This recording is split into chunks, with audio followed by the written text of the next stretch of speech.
ठहरो पार्थ, ठहरो।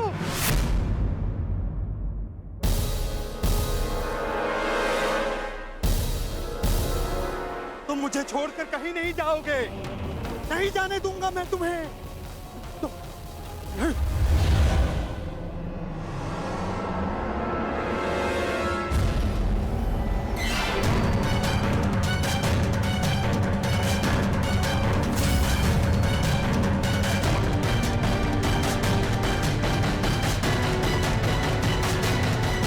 कहीं नहीं जाने दूंगा तुमको।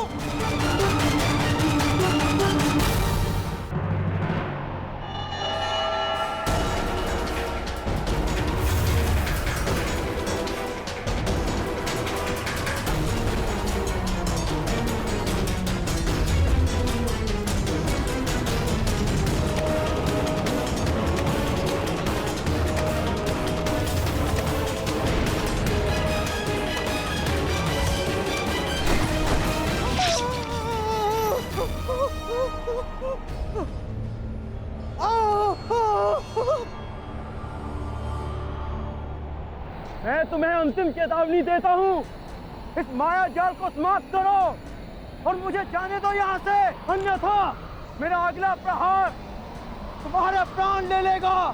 और मेरा अगला प्रहार तुम्हारे जीवन का अंतिम क्षण होगा अर्जुन।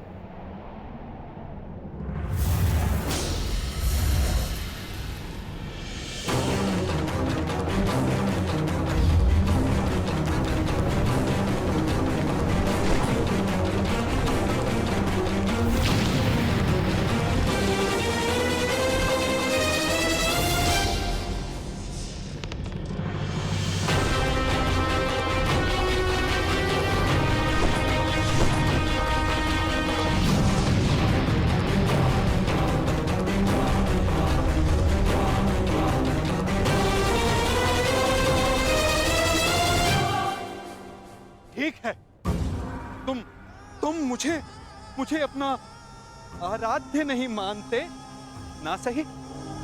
तुम जा सकते हो, क्योंकि मैं तुम्हारा शत्रु नहीं, ना तुम मेरे शत्रु हो। परंतु उस धूर्त कृष्ण को एक संदेश मेरा अवश्य दे देना।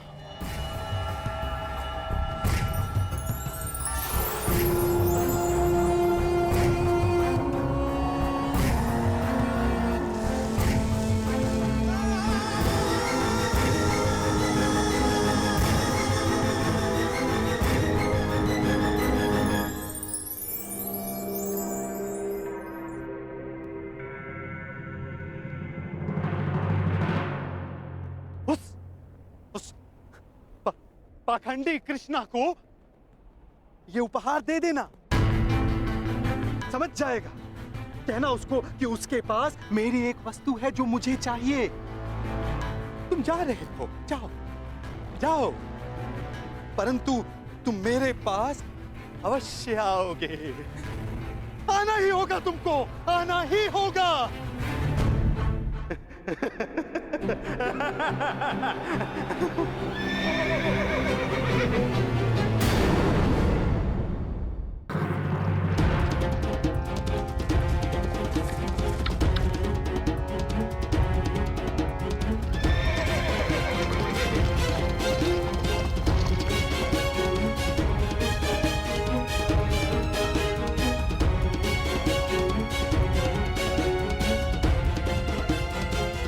प्रतीत होता है कि अर्जुन अब तक द्वारका नहीं पहुंचा। ये मेरे लिए शुभ है। चलिए, मैं आ गया।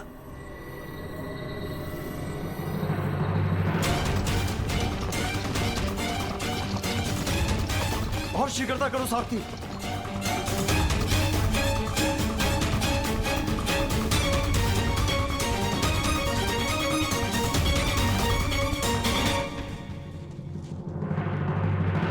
प्रणाम स्वसुरश्री।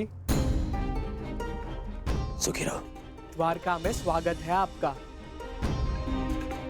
आपको मैं बधाई अवश्य दूंगा कि पांडवों से पूर्व आप द्वारका पहुंच गए, परंतु भय इस बात का लग रहा है कि आपके लौटने पर इस बात का दुख ना मनाना पड़े कि आपके सारे प्रयत्न बेकार जाएंगे।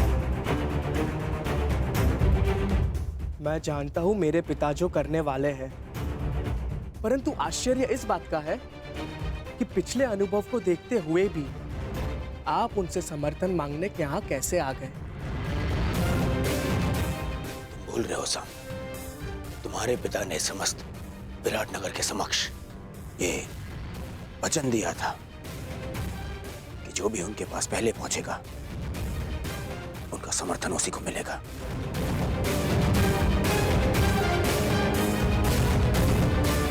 और देखो मुझे, मैं पांडवों से पहले यहां पहुंचा हूं। ये जानते हुए भी कि वचन तोड़ने मरोड़ने में वो सिद्धहस्त है।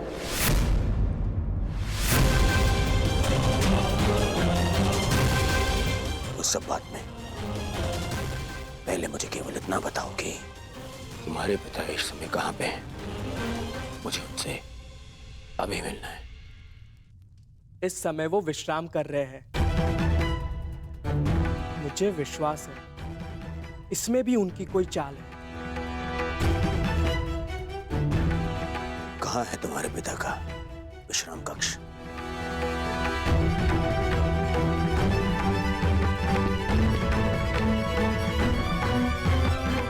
आश्चर्य होता है, इतना सब देखकर भी इन्हें अभी भी लगता है कि द्वारकाधीश इनकी सहायता करेंगे।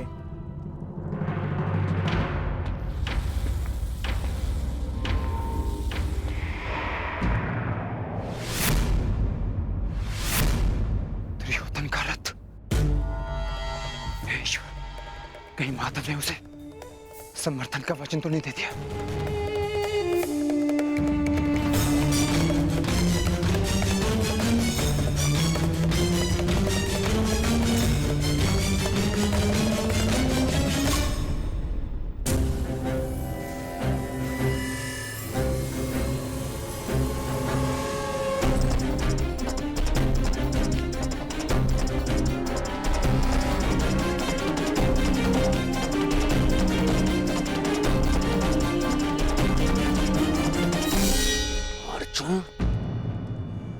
किसी भी परिस्थिति में मुझे अर्जुन से पहले वासुदेव तक पहुंचना है।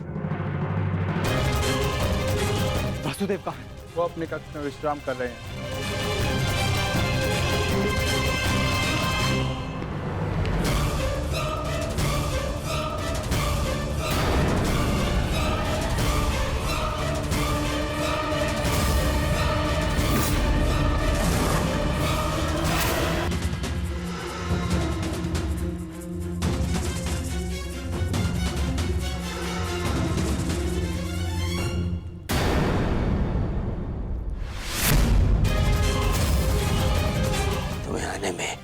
तनिक विलंब हो गया अनुज। तनिक विलंब?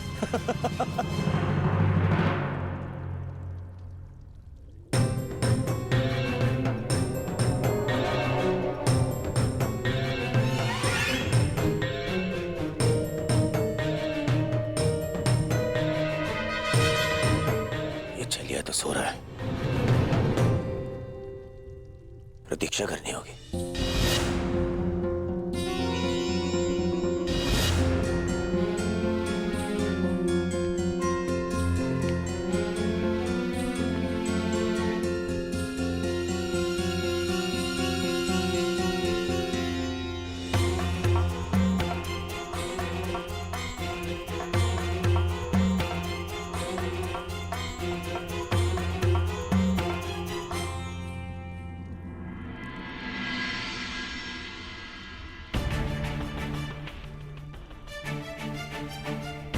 माधव विश्राम कर रहे हैं, जगाना उचित नहीं होगा।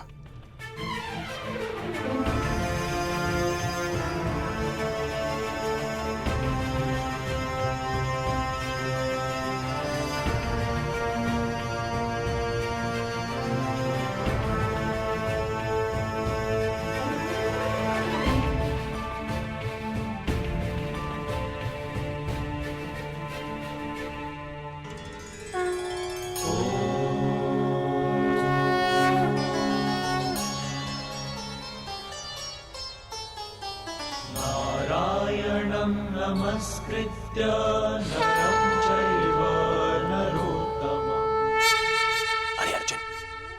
वर्ष किन्नर क्या रहे, तुम तो क्षत्रियों के लक्षण ही भूल गए। केवल समर्थन पाने के लिए तुम क्षत्रिय कुल का अपमान कर रहे हो। तुम तो धरा पर बैठ गए ऐसे। जो इस धरा के स्वामी हैं, उनके समक्ष ब्राह्मण क्या और क्षत्रिय क्या।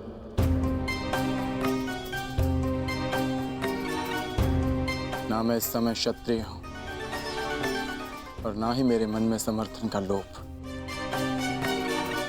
मैं तो केवल इस समय एक भक्त हूं जो अपने आराध्य के चरणों में बैठा है।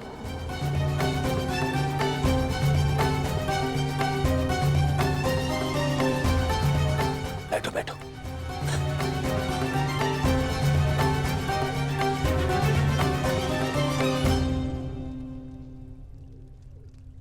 माधव,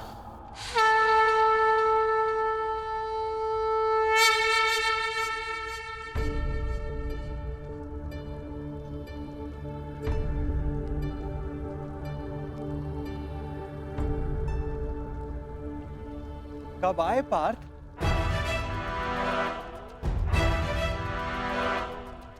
मुझे तो तुम्हारे आने का भान ही नहीं हुआ। आप विश्राम कर रहे थे माधव, इसलिए जगाना उचित नहीं समझा। और तुम नीचे क्यों बैठे हो? इधर आओ, मेरे समीप आकर बैठो। माधव, मैं यहाँ आपका युद्ध के लिए समर्थ। अरे ठहरो, यहाँ पे पहले मैं आया तो समर्थन मांगने का अधिकार मेरा है। अरे दुर्योधन, तुम भी यहाँ हो? आश्चर्य। आश्चर्य? आश्चर्य तो मुझे हो रहा है। मेरे आने पर तो आप उठे नहीं, और अर्जुन के आते ही आपकी नींद खुल गई।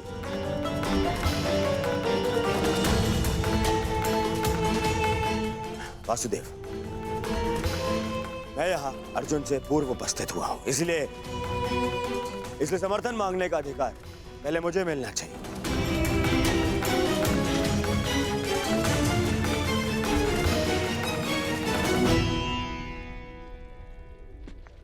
ये तुम्हारा मत है दुर्योधन, परंतु पहले मैंने अर्जुन को देखा, इसलिए मांग रखने का अवसर पहले अर्जुन को ही मिलना चाहिए। यही धर्म है। परंतु नियम यह था वासुदेव कि जो द्वारका पहले पहुंचेगा, आपका समर्थन उसी को मिलेगा। और मैं अर्जुन से पहले यहां उपस्थित हुआ हूं।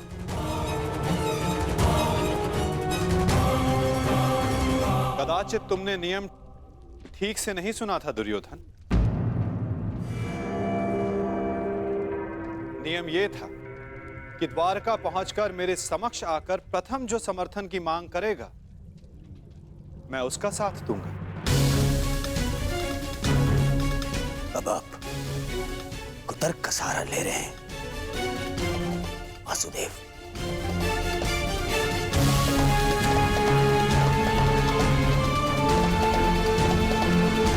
जानता था मैं कि आप पक्षपात अवश्य करेंगे। आरोप मत लगाओ माधव पर।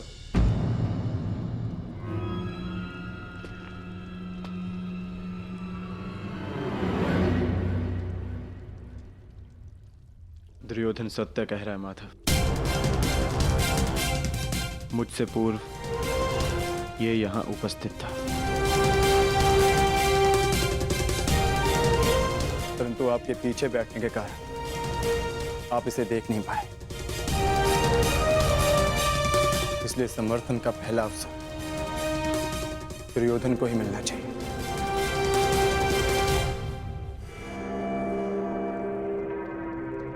कुछ समझ में आया दुर्योधन?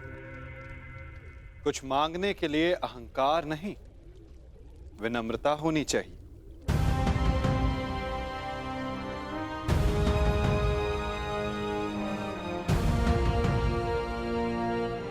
कहो, क्या चाहिए?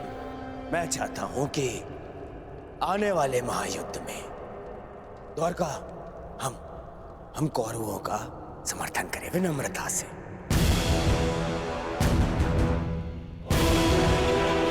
अपनी मांग पर अड़िग हो? हाँ, अड़िग हूं। मेरी यही मांग है। मैं चाहता हूं कि महायुद्ध में द्वारका हम कौरवों का समर्थन करें। ठीक है, तथास्तु।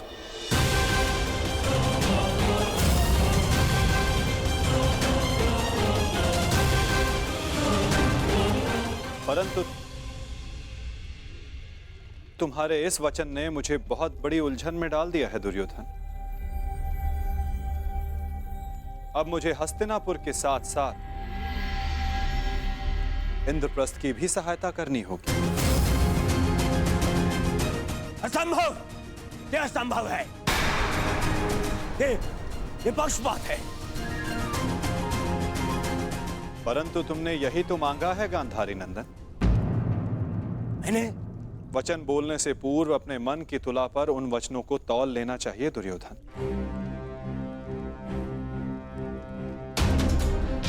तुमने कहा कि कौरवों को द्वारका का समर्थन मिलना चाहिए। अपने द्वेष के कारण तुमने पांडवों को सदा भिन्न माना।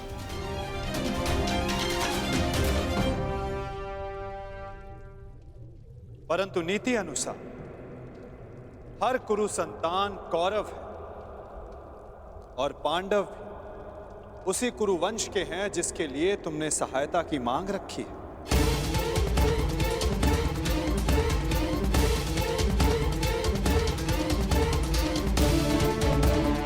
इसलिए मुझे अपना समर्थन दोनों पक्षों में बांटना होगा।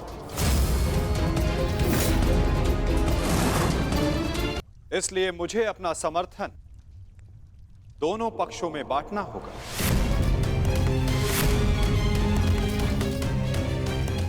क्या करूं? पक्षपाती होना मेरे स्वभाव में जो नहीं। पक्षपात तो कर ही रहे हैं आप। हम दोनों एक दूसरे के विरुद्ध खड़े हैं। तो स्पष्ट कीजिए, हम दोनों को एक साथ कैसे समर्थन देंगे आप?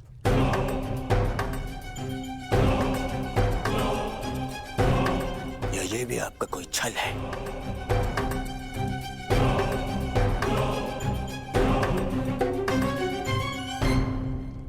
विभाजन से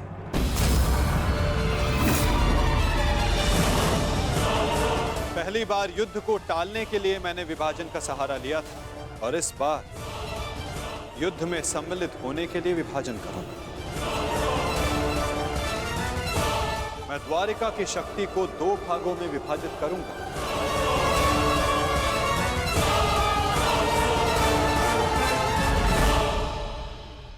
एक ओर होगी मेरी शक्तिशाली नारायणी सेना जो कभी पराजित नहीं हुई।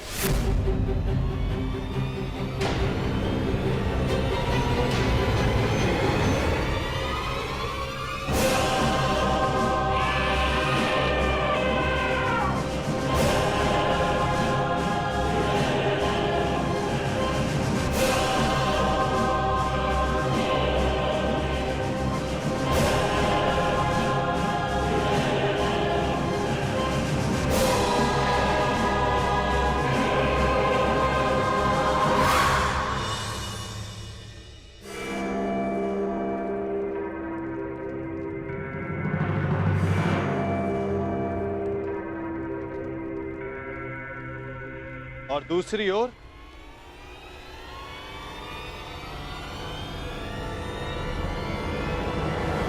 केवल मैं।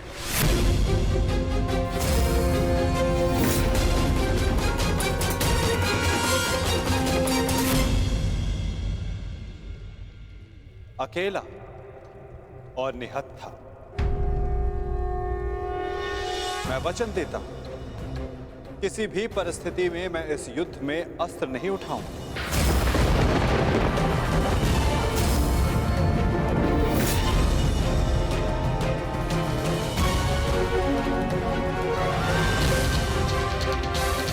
ना ही धनुष, ना गदा, ना खड़ग, ना ही सुदर्शन चक्र। मैं किसी भी अस्त्र का प्रयोग नहीं करूंगा। क्या आप युद्ध में अस्त्र नहीं उठाएंगे? हाँ दुर्योधन, सही सुना तुमने।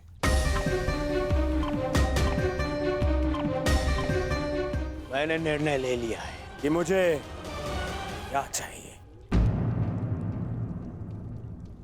नहीं दुर्योधन, पहले तुम्हें मांगने का अवसर नहीं मिलेगा। क्या? ये मांग कुरुवंश के मध्य हो रही है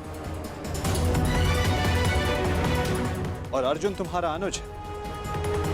और धर्म कहता है कि मांगने का पहला अधिकार अनुज का होता है। कोई अनुज नहीं है, वो शत्रु है ये मेरा। और आपने ने कहा था जो आपके समक्ष पहले आएगा आपका समर्थन उसी को मिलेगा। मैंने अपना वचन निभाया दुर्योधन। तुमने कुरुवंश को समर्थन देने की मांग की और कुरुवंश के लिए मैंने अपनी शक्ति को 2 भागों में विभाजित किया। अब विषय नीति का है दुर्योधन, और नीति के अनुसार प्रथम मांगने का अधिकार अर्जुन को है। यदि बात नीति की है तो इस अर्जुन का यहां आना ही नीति सम्मत नहीं है। किसी राज्य का राजा नहीं है वो। राजा तो तुम भी नहीं हो युवराज दुर्योधन। परंतु मैं अपने पिता महाराज धृतराष्ट्र का प्रतिनिधित्व करता हूं। और मैं अपने ज्येष्ठ भ्राता महाराज युधिष्ठिर का प्रतिनिधित्व करता हूं। राजा है? कैसा राजा? 13 वर्ष पूर्व उनसे उनका सिंहासन छिन चुका है। और वही सिंहासन उन्हें मिले, इसलिए ये युद्ध हो रहा है। तो यदि तुमने राज्य लौटा दिया होता तो ये युद्ध कभी नहीं होता। यदि अज्ञातवास पूर्ण किया होता तो राज्य अवश्य लौटा देता। दुर्योधन!